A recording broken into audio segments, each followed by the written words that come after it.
Esta é a história do dia da Rádio Observador. O quase encontro entre Zelensky і Лавров.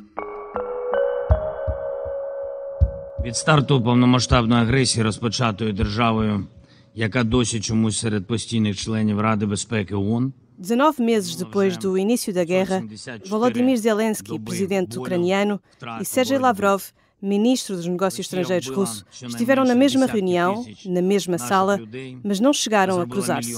Foi no encontro do Conselho de Segurança das Nações Unidas esta quarta-feira em Nova Iorque. Ambos discursaram, mas nenhum estava na sala quando o outro falou. Zelensky pediu o fim do poder de veto russo no Conselho de Segurança. Sergei Lavrov entrou mais tarde na mesma sala para justificar a intervenção russa na Ucrânia e acusar o Ocidente de financiar políticos neonazis. Существующий международный порядок был построен на руинах и по итогам колоссальной трагедии Второй мировой войны. Quase encontro entre Zelensky e Lavrov em Nova Iorque, numa reunião do Conselho de Segurança das Nações Unidas, uma organização cujo papel tem sido cada vez mais questionado. How much executive power do you actually have in this room? And what would you want? Why does it make you angry? No power at all. The Secretary-General of the United Nations has no power and there's no money. What we have is a voice. Esta semana, António Guterres, o secretário-geral da ONU, salientava que não tem poder nem dinheiro, só a voz. Mas até onde pode ir a voz da ONU? Estamos mais próximos da paz na Ucrânia? Em conversa com o Major-General Arnaud Moreira, especialista em geoestratégia, espreitamos os bastidores da guerra e a forma como a diplomacia pode influenciar o conflito. Eu sou a Teresa Abcacis e esta é a história do dia. Bem-vindo, Major-General Arnaud Moreira. Olá. Desde o início da guerra ainda não tínhamos visto Lavrov e Zelensky na mesma sala. Havia essa expectativa, mas ambos conseguiram falar no mesmo encontro sem estarem ao mesmo tempo na sala. Isto é a diplomacia a funcionar? Isto foi um momento de expectativa que saiu gorado, mas não. Eu julgo que também não reuníamos suficientes expectativas relativamente a que os dois verdadeiramente se encontrassem. Bom, nós na verdade, nós vivemos neste momento, ao nível internacional, tempos muito extremados.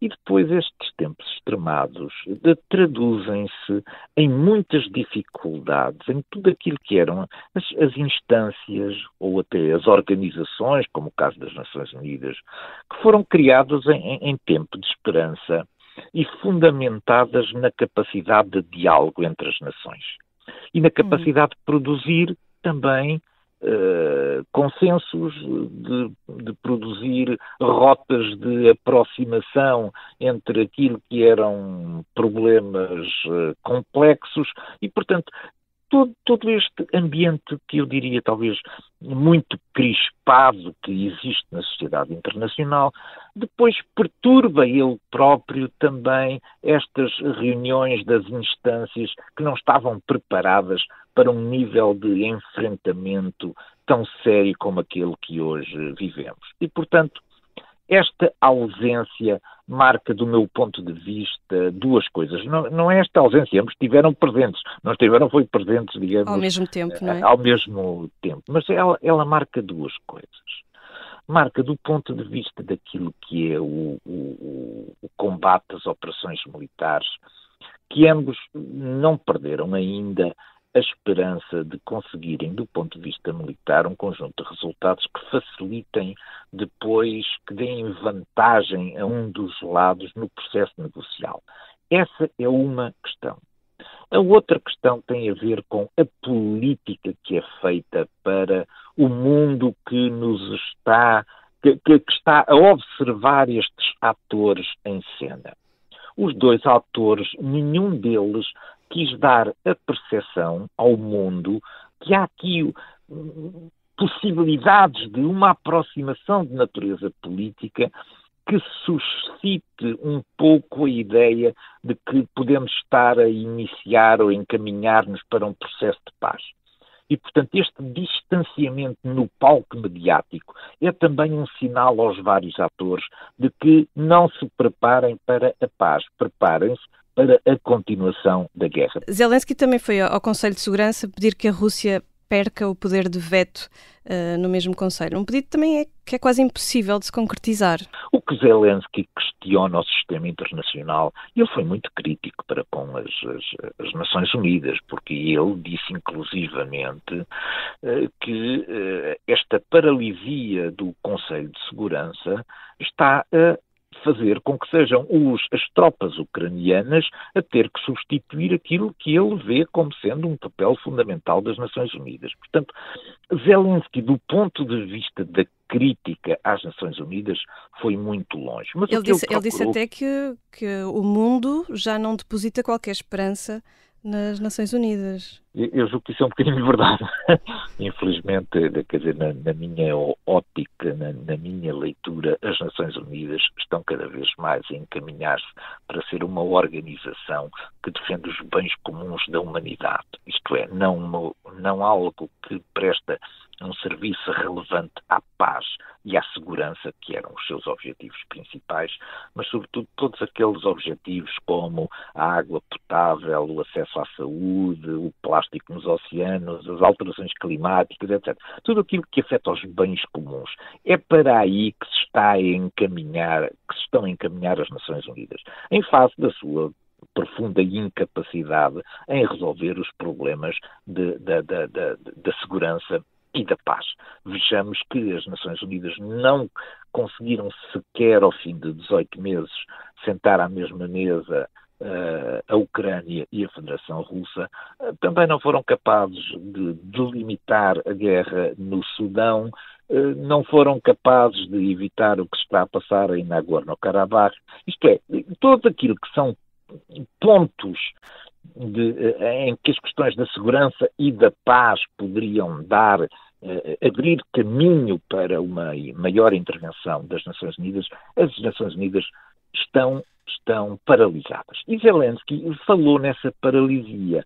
E ele aponta a paralisia para a forma como o Conselho de Segurança se organiza com esta questão dos direitos de veto. Ele, e puxando outra vez esta questão do formal e do moral, ele puxa as questões morais para cima da mesa e diz como é que, do ponto de vista da ética e da moralidade, nós permitimos que um país agressor tenha direito de veto no Conselho de Segurança das Nações Unidas. Se calhar falando também aqui do ponto de vista moral, quando chegou a vez do Sergei Lavrov, o Ministro dos Negócios Estrangeiros russos, falar, ele reiterou as mesmas acusações que a Rússia já repetiu algumas vezes sobre a Ucrânia, não é? Falou sobre uma governação ucraniana neonazi, acusou Zelensky de implementar leis racistas, ou seja, o discurso continua mais ou menos o mesmo.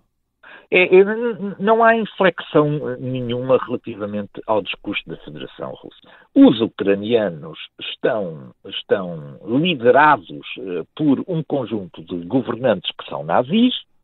Esses governantes que são nazis constituem uma ameaça de genocídio para as populações russas, e o que nós estamos a fazer é apenas defender essas minorias russas daquilo que são os atos de genocídio praticados pela Ucrânia. Pronto. Esta é, digamos, a linguagem, é a narrativa inicial. Depois, em torno desta narrativa inicial, Lavrov articula um ou dois pensamentos que são interessantes, que são estes.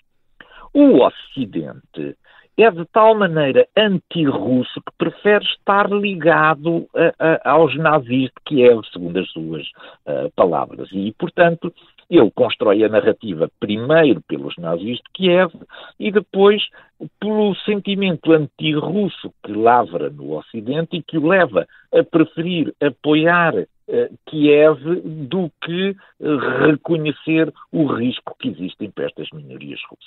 Simplesmente esta é uma questão que está a ser exatamente neste momento discutida pelo Tribunal Internacional das Nações Unidas, porque é exatamente a questão da definição se houve durante este processo, desde a independência da Ucrânia até digamos, às sublevações no Donbass, se existe alguma prova que mostre que as populações russas estiveram sujeitas a ações de genocídio por parte da Ucrânia. É exatamente isso que está, digamos, neste momento em cima da mesa, neste tribunal que iniciou funções há poucos dias.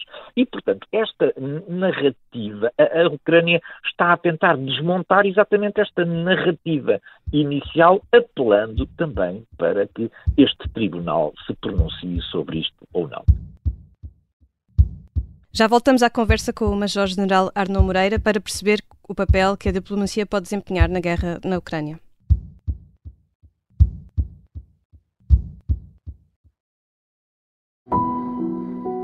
Esta é uma história de intrigas, segredos e traições. É uma história de agentes secretos e de um agente secreto em particular. Vladimir Vladimirovich Putin. Esta é a história escondida de como Vladimir Putin montou uma teia de poder e guerra que começou no KGB e acabou na Ucrânia.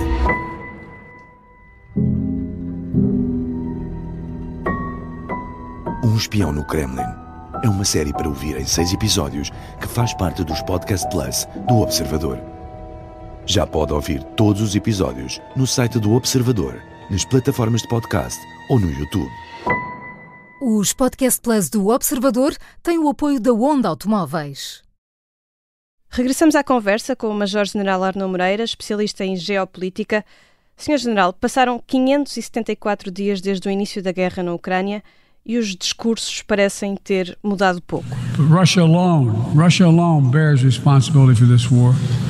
Russia alone has the power to end this war immediately. Biden acusou a Rússia de ser a única responsável pela guerra e Marcelo lembrou os princípios da Carta das Nações Unidas. Sem ele o respeito da integridade territorial, da soberania dos Estados, dos direitos humanos, não é possível haver paz. E isto na Ucrânia, como por todo o mundo, o problema é o mesmo: respeito dos princípios do direito internacional e da Carta das Nações Unidas. Nota alguma alteração nos discursos dos líderes da comunidade internacional? Não há nenhuma alteração, nem parece haver nenhuma alteração enquanto, e esse parece-me a mim o ponto fundamental, enquanto a China se mantiver em cima do muro. Isto é, só a posição da China é que poderia vir, de alguma maneira, a desbloquear aquilo que é esta tendência para se resolver do ponto de vista militar aquilo que se não consegue alcançar do ponto de vista diplomático. E porquê é que eu falo disto? Porque a posição da China tem, e ela reafirmou agora nas Nações Unidas, é oficialmente a de que ela é contra a tomada territorial de porções de outros países. E, portanto, ela defende as verdadeiras soberanias e a soberania territorial. Ela, quando afirma isto, ela está inequivocamente do lado da Ucrânia. Sim. Mas depois salta outra vez para cima do muro, que é o local onde ela gosta de estar, é um local de expectativa e de manutenção de uma certa capacidade de tomar a decisão para um lado ou para o outro, que é este. Mas não devemos lançar achas para a fogueira. Isto é, o conflito já é suficientemente complexo para agora ainda continuar a ser alimentado do ponto de vista discursivo, do ponto de vista do fornecimento de armamento, etc. E, portanto, a China é que tem, com esta sua posição muito ambígua, tem de alguma maneira ajudado a que não haja avanços neste processo. Avanços de natureza diplomática. Os avanços que há são avanços de natureza militar. Os de natureza diplomática estão todos dinamitados. Não é que a Ucrânia não queira paz, não é que a Federação Russa não queira paz. Ambos certamente querem paz. O que a Federação Russa pensa é que Federação Russa, agora que eu tenho estes territórios, o que eu tenho é que defendê-los o melhor que eu puder, até que se alterem as condições políticas internacionais. Ela está à espera de duas alterações possíveis. Ou uma alteração que tem a ver com o cansaço ocidental em apoiar a guerra, é uma. A outra, que haja uma alteração abrupta, significativa na liderança política nos Estados Unidos e que traga um novo interlocutor com quem Putin sempre teve facilidade de diálogo. Do outro lado, a Ucrânia tem, através do conjunto de equipamentos de armamento e, sobretudo, através de uma enorme vontade, tem vindo a recuperar território. Não tem sido à velocidade que todos gostaríamos, mas tem sido aquilo que é a velocidade possível da guerra. A Ucrânia entende que os avanços que está a ter lhe permitem ter, nesta fase, algum otimismo relativamente àquilo que é a posição final. Isto é, esse objetivo é alcançado através de três eixos. O primeiro é o eixo da percepção junto da população russa de que esta guerra, afinal, vai acabar por alargar-se para dentro do território da Federação Russa. O segundo eixo tem a ver com a desvalorização da Crimeia e da sua posição geoestratégica. Como, através do bombardeamento, dos ataques consecutivos à Crimeia.